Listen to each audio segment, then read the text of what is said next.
is a DIY video, and I thought of this one in the shower. I think of a lot of ideas in the shower, strangely. So recently at one of the sales, I saw this really cool pair of jeans with like a green tassel on the bottom. But the thing with these kind of jeans is that you don't really wear them often. They become more of a statement piece, and I don't like to invest in like statement jeans because I like my jeans to be like worn with a lot of different things.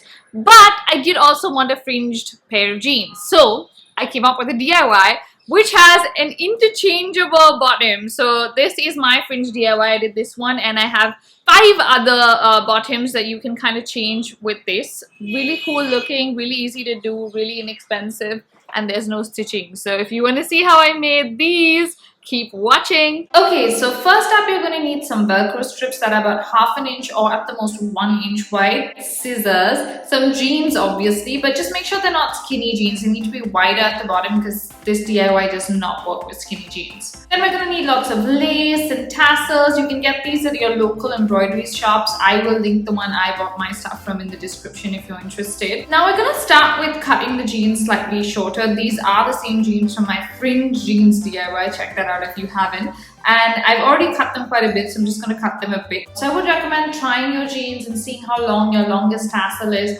to kind of figure out where you want to cut them, and then cut them. You don't really need a ruler for this. I'm a little challenged and I don't have steady hands, which is why I'm doing this, but you can just directly cut them as well. Now basically what we're going to do is just turn the jeans inside out and then just stick the fuzzy part of the velcro with the fabric glue onto the bottom of the jeans. So do this on both sides and then just put the jeans aside to dry for a couple of hours. Now while the jeans are drying, we're going to work on our tassels. So first you have to measure the bottom round portion of the jeans. So use one of the tassels or a measuring tape if you have one, and then just cut them all to that size. So basically you're going to make one for each leg and then just stick the pokey side of the velcro onto this. Before you start using the glue, just make sure you cover up the table because you don't want to get glue onto your table. So this is pretty much how we're going to make all the tassels. You can just also make some smaller if you want to do like a gap on the sides. I will show you how this works later. And it also works the same way with the lace. Just measure it, cut it, add the velcro, and you're done. After finishing all your tassels and lace, just lay them out for a couple of hours and make sure they completely dry before you actually start wearing them. So this is how it works. Basically, you have to stick the velcro on the tassel to the velcro onto the jeans. Start from the back side so the joint is kind of on the back side and more concealed. Do this on both legs and then straighten the jeans and ta-da! Now to change the tassel, just pull the velcro apart and then put on another one. That's how easy it is. So this is what it finally looks like. What do you guys think?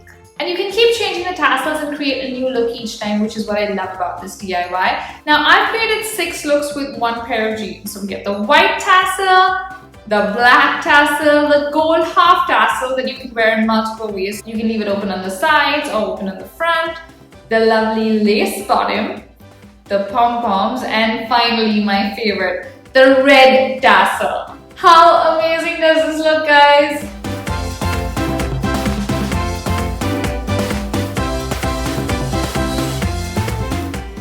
So I hope you guys enjoyed the DIY. If you did, give it a thumbs up and comment below with which your favorite tassel or style was.